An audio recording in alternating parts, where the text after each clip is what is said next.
Sean bienvenidos a Tu Mundo Entre Líneas, espero que disfruten de la siguiente gran obra literaria, pero antes de comenzar quisiera pedir su apoyo, dejando su like y suscribiéndose, eso me ayudaría mucho para poder hacer crecer esta bonita comunidad. Sin más que añadir, comenzamos. El gato negro. Por Edgar Allan Poe.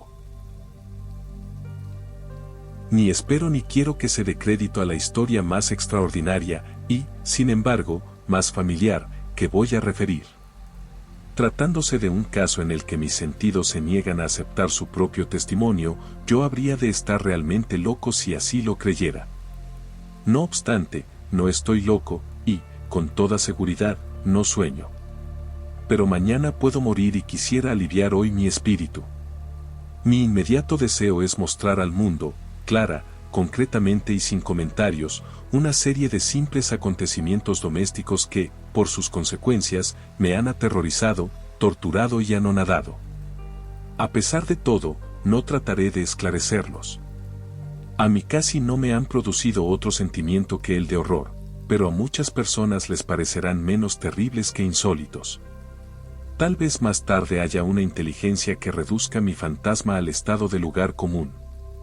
Alguna inteligencia más serena, más lógica y mucho menos excitable que la mía, encontrará tan solo en las circunstancias que relato con terror una serie normal de causas y de efectos naturalísimos.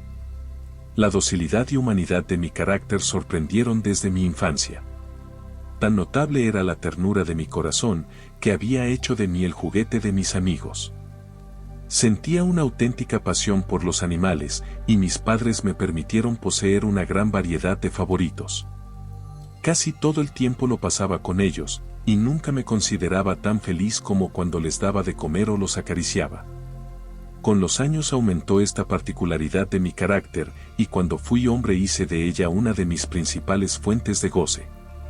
Aquellos que han profesado afecto a un perro fiel y sagaz no requieren la explicación de la naturaleza o intensidad de los goces que eso puede producir.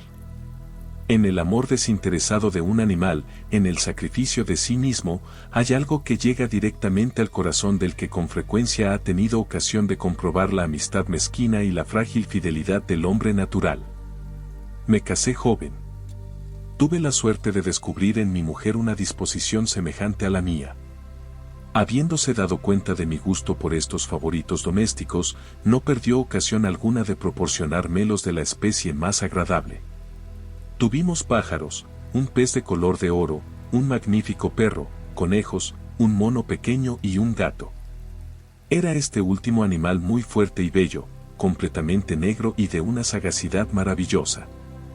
Mi mujer, que era, en el fondo, algo supersticiosa, hablando de su inteligencia, aludía frecuentemente a la antigua creencia popular que consideraba a todos los gatos negros como brujas disimuladas. No quiere esto decir que hablara siempre en serio sobre este particular, y lo consigno sencillamente porque lo recuerdo. Plutón, se llamaba así el gato, era mi predilecto amigo. Solo yo le daba de comer, y a donde quiera que fuese me seguía por la casa. Incluso me costaba trabajo impedirle que me fuera siguiendo por las calles.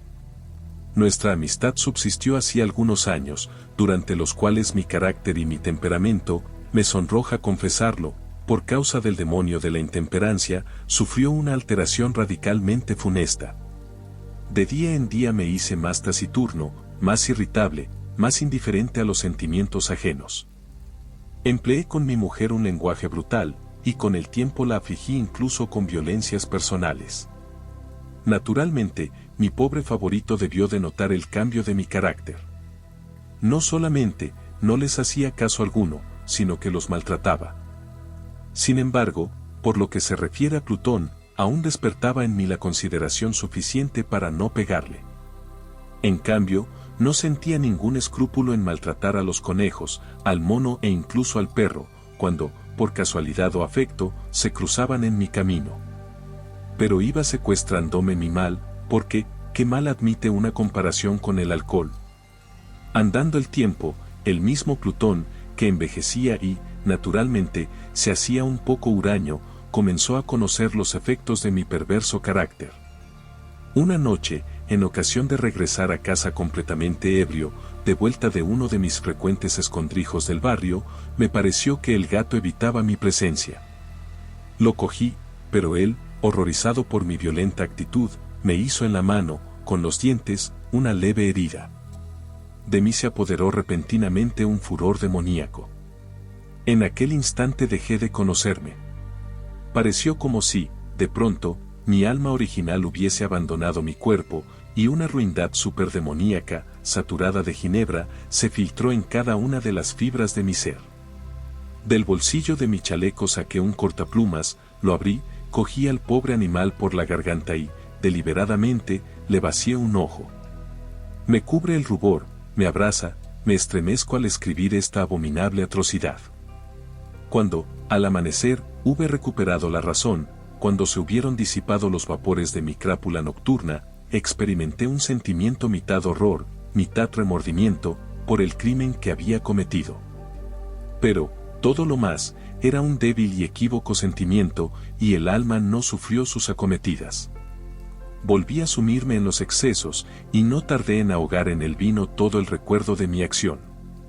Curó entre tanto el gato lentamente. La órbita del ojo perdido presentaba, es cierto, un aspecto espantoso. Pero después, con el tiempo, no pareció que se daba cuenta de ello. Según su costumbre, iba y venía por la casa, pero, como debí suponerlo, en cuanto veía que me aproximaba a él, huía aterrorizado. Me quedaba aún lo bastante de mi antiguo corazón para que me afligiera aquella manifiesta antipatía en una criatura que tanto me había amado anteriormente. Pero este sentimiento no tardó en ser desalojado por la irritación. Como para mi caída final e irrevocable, brotó entonces el espíritu de perversidad, espíritu del que la filosofía no se cuida ni poco ni mucho. No obstante, tan seguro como que existe mi alma, creo que la perversidad es uno de los primitivos impulsos del corazón humano, una de esas indivisibles primeras facultades o sentimientos que dirigen el carácter del hombre. ¿Quién no se ha sorprendido numerosas veces cometiendo una acción necia o vil, por la única razón de que sabía que no debía cometerla? ¿No tenemos una constante inclinación, pese a lo excelente de nuestro juicio, a violar lo que es la ley, simplemente porque comprendemos que es la ley? Digo que este espíritu de perversidad hubo de producir mi ruina completa.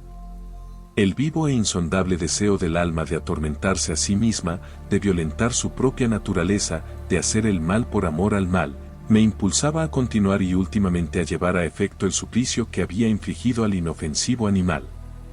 Una mañana, a sangre fría, ceñí un nudo corredizo en torno a su cuello y lo ahorqué de la rama de un árbol. Lo ahorqué con mis ojos llenos de lágrimas, con el corazón desbordante del más amargo remordimiento. Lo ahorqué porque sabía que él me había amado, y porque reconocía que no me había dado motivo alguno para encolerizarme con él. Lo ahorqué porque sabía que al hacerlo cometía un pecado mortal que comprometía a mi alma inmortal, hasta el punto de colocarla, si esto fuera posible, lejos incluso de la misericordia infinita del muy terrible y misericordioso Dios. En la noche siguiente al día en que fue cometida una acción tan cruel, me despertó del sueño el grito de «fuego». Ardían las cortinas de mi lecho. La casa era una gran hoguera. No sin grandes dificultades, mi mujer, un criado y yo logramos escapar del incendio. La destrucción fue total. Quedé arruinado y me entregué desde entonces a la desesperación. No intento establecer relación alguna entre causa y efecto con respecto a la atrocidad y el desastre. Estoy por encima de tal debilidad. Pero me limito a dar cuenta de una cadena de hechos y no quiero omitir el menor eslabón. Visité las ruinas el día siguiente al del incendio. Excepto una, todas las paredes se habían derrumbado. Esta sola excepción la constituía un delgado tabique interior, situado casi en la mitad de la casa, contra el que se apoyaba la cabecera de mi lecho. Allí la fábrica había resistido en gran parte a la acción del fuego, hecho que atribuía a haber sido renovada recientemente. En torno a aquella pared se congregaba la multitud, y numerosas personas examinaban una parte del muro con atención viva y minuciosa. Excitaron mi curiosidad las palabras, extraño, singular, y otras expresiones parecidas. Me acerqué y vi, a modo de un bajorrelieve esculpido sobre la blanca superficie, la figura de un gigantesco gato. La imagen estaba copiada con una exactitud realmente maravillosa. Rodeaba el cuello del animal una cuerda. Apenas hube visto esta aparición, porque yo no podía considerar aquello más que como una aparición, mi asombro y mi terror fueron extraordinarios. Por fin vino en mi amparo la reflexión. Recordaba que el gato había sido ahorcado en un jardín contiguo a la casa. A los gritos de alarma, el jardín fue invadido inmediatamente por la muchedumbre y el animal debió de ser descolgado por alguien del árbol y arrojado a mi cuarto por una ventana abierta. Indudablemente se hizo esto con el fin de despertarme.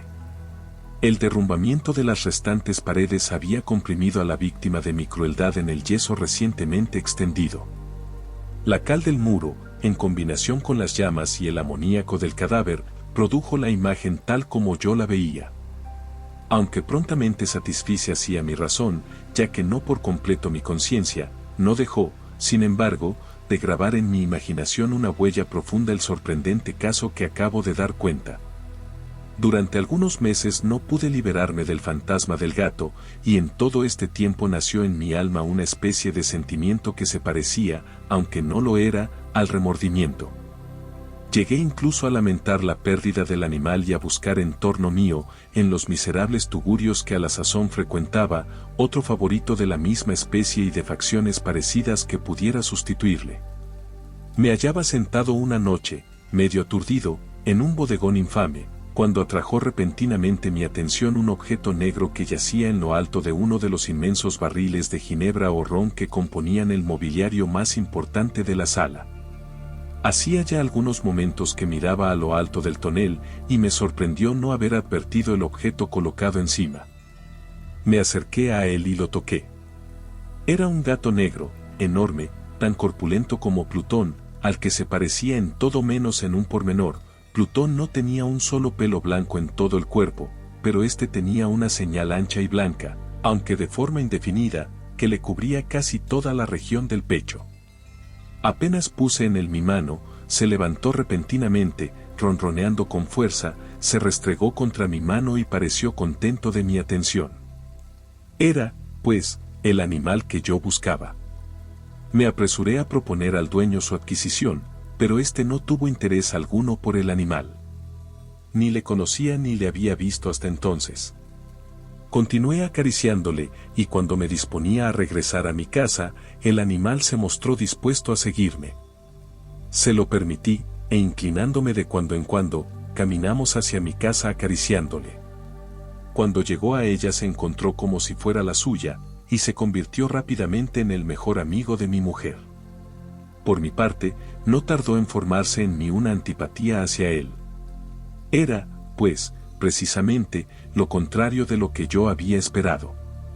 No sé cómo ni por qué sucedió esto, pero su evidente ternura me enojaba y casi me fatigaba. Paulatinamente, estos sentimientos de disgusto y fastidio acrecentaron hasta convertirse en la amargura del odio. Yo evitaba su presencia. Una especie de vergüenza y el recuerdo de mi primera crueldad me impidieron que lo maltratara.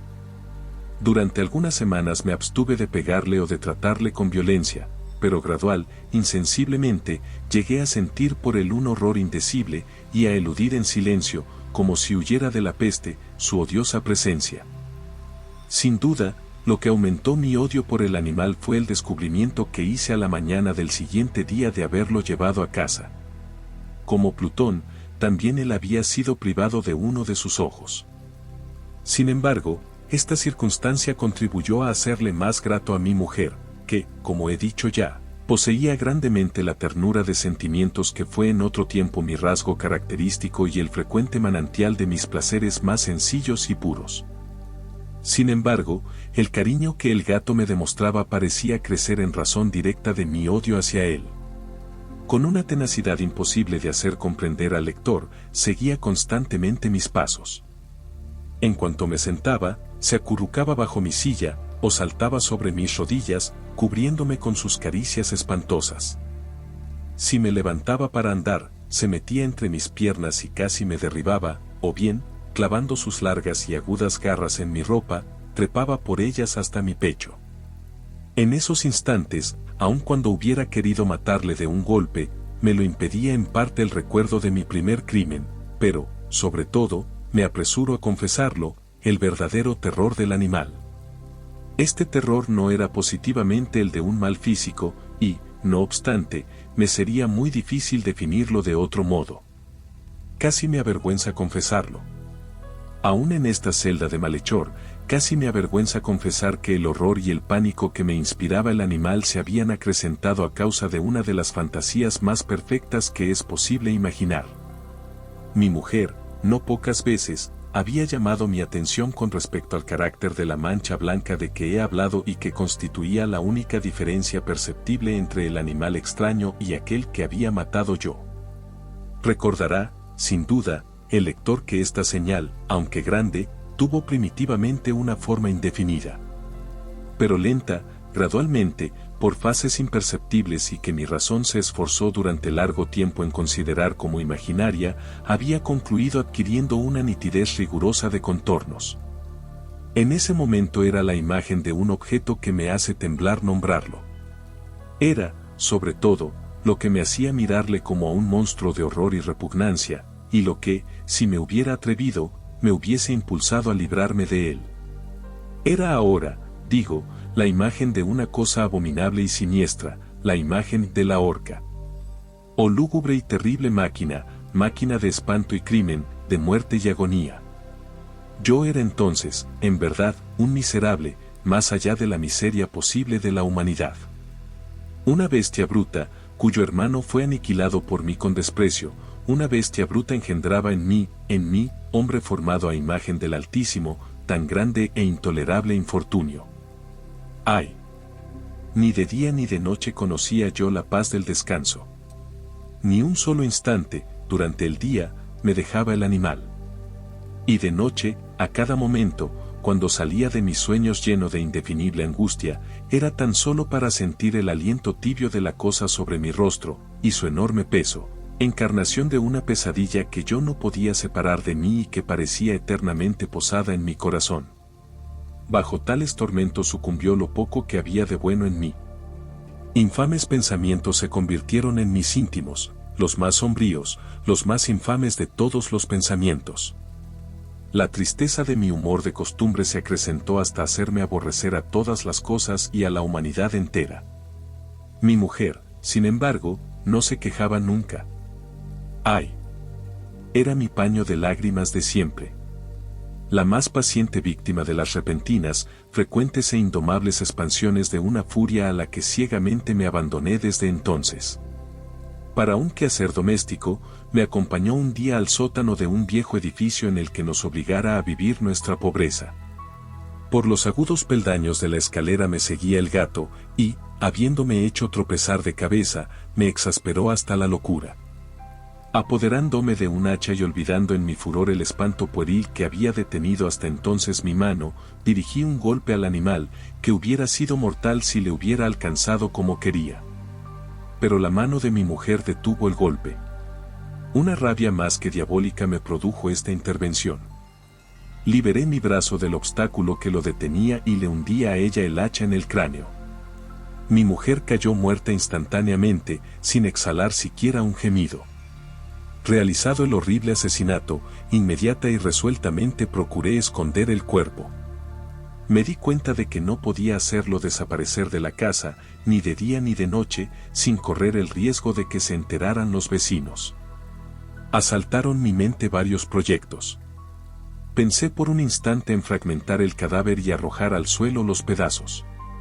Resolví después cavar una fosa en el piso de la cueva. Luego pensé arrojarlo al pozo del jardín. Cambié la idea y decidí embalarlo en un cajón, como una mercancía, en la forma de costumbre, y encargar a un mandadero que se lo llevase de casa. Pero, por último, me detuve ante un proyecto que consideré el más factible. Me decidí a emparedarlo en el sótano, como se dice que hacían en la Edad Media los monjes con sus víctimas. La cueva parecía estar construida a propósito para semejante proyecto. Los muros no estaban levantados con el cuidado de costumbre, y no hacía mucho tiempo habían sido cubiertos en toda su extensión por una capa de yeso que no dejó endurecer la humedad. Por otra parte, había un saliente en uno de los muros, producido por una chimenea artificial o especie de hogar que quedó luego tapado y dispuesto de la misma forma que el resto del sótano. No dudé que me sería fácil quitar los ladrillos de aquel sitio, colocar el cadáver y emparedarlo del mismo modo, de forma que ninguna mirada pudiese descubrir nada sospechoso. No me engañó mi cálculo. Ayudado por una palanca, separé sin dificultad los ladrillos, y, habiendo luego aplicado cuidadosamente el cuerpo contra la pared interior, lo sostuve en esta postura hasta poder restablecer sin gran esfuerzo toda la fábrica a su estado primitivo. Con todas las precauciones imaginables, me procuré una argamasa de cal y arena, preparé una capa que no podía distinguirse de la primitiva y cubrí escrupulosamente con ella el nuevo tabique. Cuando terminé, vi que todo había resultado perfecto. La pared no presentaba la más leve señal de arreglo. Con el mayor cuidado barrí el suelo y recogí los escombros, miré triunfalmente en torno mío y me dije, por lo menos, aquí, mi trabajo no ha sido infructuoso. Mi primera idea, entonces, fue buscar al animal que había sido el causante de tan tremenda desgracia, porque, al fin, había resuelto matarlo. Si en aquel momento hubiera podido encontrarle, nada hubiese evitado su destino. Pero parecía que el artificioso animal, ante la violencia de mi cólera, habíase alarmado y procuraba no presentarse ante mí, desafiando mi mal humor. Imposible describir o imaginar la intensa, la apacible sensación de alivio que trajo a mi corazón la ausencia de la detestable criatura. En toda la noche no se presentó, y esta fue la primera que gocé desde su entrada en la casa, durmiendo tranquila y profundamente. Sí, dormí con el peso de aquel asesinato en mi alma. Transcurrieron el segundo y el tercer día. Mi verdugo no vino, sin embargo. Como un hombre libre, respiré una vez más. En su terror, el monstruo había abandonado para siempre aquellos lugares. Ya no volvería a verle nunca. Mi dicha era infinita. Me inquietaba muy poco la criminalidad de mi tenebrosa acción. Se hincó una especie de sumario que apuró poco las averiguaciones. También se dispuso un reconocimiento, pero, naturalmente, nada podía descubrirse. Yo daba por asegurada mi felicidad futura. Al cuarto día después de haberse cometido el asesinato, se presentó inopinadamente en mi casa un grupo de agentes de policía y procedió de nuevo a una rigurosa investigación del local. Sin embargo, confiado en lo impenetrable del escondite, no experimenté ninguna turbación. Los agentes quisieron que los acompañase en sus pesquisas. Fue explorado hasta el último rincón. Por tercera o cuarta vez bajaron por último a la cueva. No me alteré lo más mínimo. Como el de un hombre que reposa en la inocencia, mi corazón latía pacíficamente. Recorrí el sótano de punta a punta, crucé los brazos sobre el pecho y me paseé indiferente de un lado a otro. Plenamente satisfecha, la policía se disponía a abandonar la casa. Era demasiado intenso el júbilo de mi corazón para que pudiera reprimirlo. Sentía la viva necesidad de decir una palabra tan solo, a modo de triunfo, y hacer doblemente evidente su convicción con respecto a mi inocencia. Señores, dije, por último, cuando los agentes subían la escalera, es para mí una gran satisfacción haber desvanecido sus sospechas. Deseo a todos ustedes una buena salud y un poco más de cortesía. Dicho sea de paso, señores, tienen ustedes aquí una casa muy bien construida. Apenas sabía lo que hablaba, en mi furioso deseo de decir algo con aire deliberado. Puedo asegurar que esta es una casa excelentemente construida. Estos muros. ¿Se van ustedes, señores? Estos muros están construidos con una gran solidez. Entonces, por una fanfarronada frenética, golpeé con fuerza, con un bastón que tenía en la mano en ese momento, precisamente sobre la pared del tabique tras el cual yacía la esposa de mi corazón. Ah, que por lo menos Dios me proteja y me libre de las garras del archidemonio. Apenas se hubo hundido en el silencio el eco de mis golpes, me respondió una voz desde el fondo de la tumba. Era primero una queja, velada y entrecortada como el sollozo de un niño. Después, enseguida, se hinchó en un grito prolongado, sonoro y continuo, completamente anormal e inhumano. Un alarido, un aullido mitad horror, mitad triunfo, como solamente puede brotar del infierno. Horrible armonía que surgiera al unísono de las gargantas de los condenados en sus torturas y de los demonios que gozaban en la condenación. Sería una locura expresaros mis pensamientos. Me sentí desfallecer y, tambaleándome, caí contra la pared opuesta. Durante un instante se detuvieron en los escalones los agentes. El terror los había dejado atónitos. Un momento después, 12 brazos robustos atacaron la pared, que cayó a tierra de un golpe. El cadáver, muy desfigurado ya y cubierto de sangre coagulada, apareció, rígido, a los ojos de los circunstantes. Sobre su cabeza, con las rojas fauces dilatadas y llameando el único ojo, se posaba el odioso animal cuya astucia me llevó al asesinato y cuya reveladora voz me entregaba al verdugo. Yo había emparedado al monstruo en la tumba. Y eso es todo por hoy. Si llegaste hasta acá no queda más que agradecerte. Espero que hayas disfrutado de esta obra literaria. Si te ha gustado, por favor deja tu like, suscríbete y activa las notificaciones para que no te pierdas todas las actualizaciones de las próximas obras por venir en el canal. Gracias, hasta la próxima.